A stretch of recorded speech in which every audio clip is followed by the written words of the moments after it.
Mikey here from the Crochet Crowd with my friends over at yarnspirations.com. I'm sorry I'm not mic'd up today, so hopefully the sound is fine. Today I'm going to show you an idea that I'm working on for my guest bedroom. I want my crocheters friends that come to visit feel like they're at home in the guest bedroom. So what I did is that I went and picked up this really cute little waist scale over at Michael's. I got a really good deal on it. Coupons helps a lot, and they also had a sale. So I was looking at the top of that, I'm like, what is missing? Yarn. So I thought, to my point of view, I can put yarn balls on the top of that, but then it really wouldn't feel like the rustic kind of appeal that I want to do.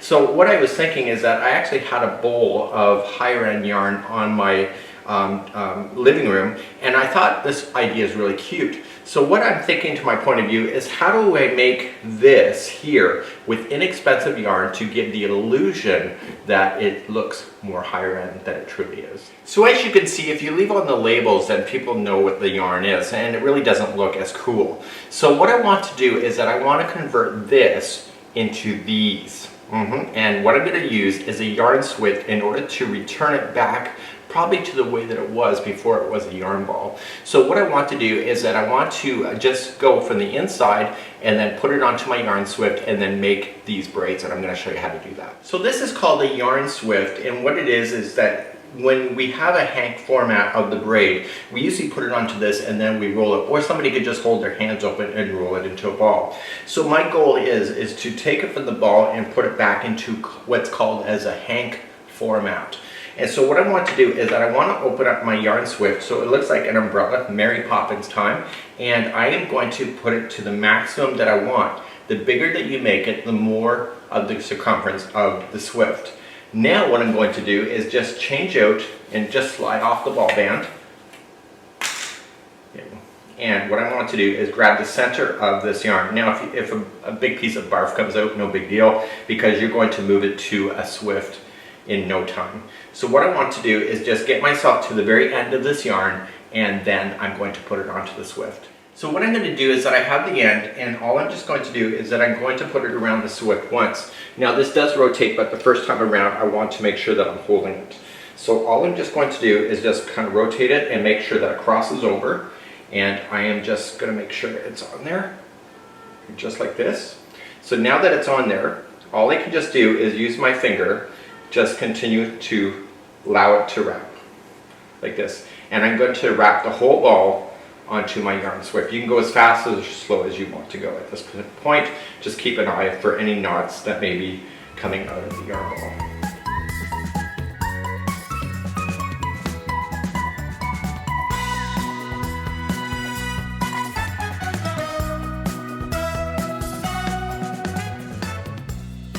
Once you get all the way to the very end, what you want to do is just tuck the end around the interior. If you ever want to use this, again, you're going to want to keep that in mind.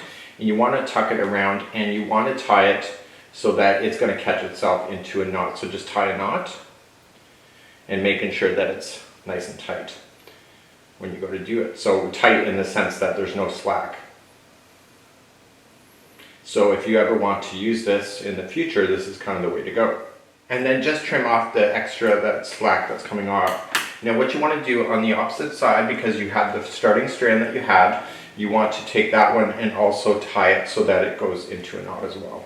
Okay, now that you've secured both sides of the strand, the nice thing about that, if you do it like this, what happens is that nobody can ever accuse you of wasting yarn, because you can literally have a plan to get it back to a yarn ball. So all you're just going to do now is lower your swift and then just hold on to your project, your strand, and now you have a hank format of that same ball, just like this.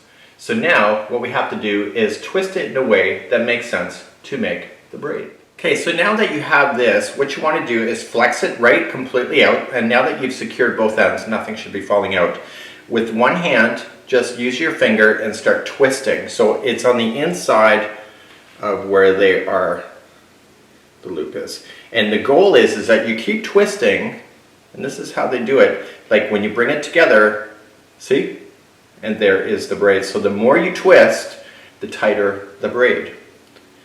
So what I want to do is I want to be consistent. So when this comes together. So I think it's over twisted, so I'm just going to reduce it. And I want the braid to be kind of nice and just be obvious. So just like that. So now what you want to do is that you want to take the one section and feed it through the loop on the top. Just like that. And therefore you have a braid of yarn and it looks like it's the real deal and it looks expensive even when it's not.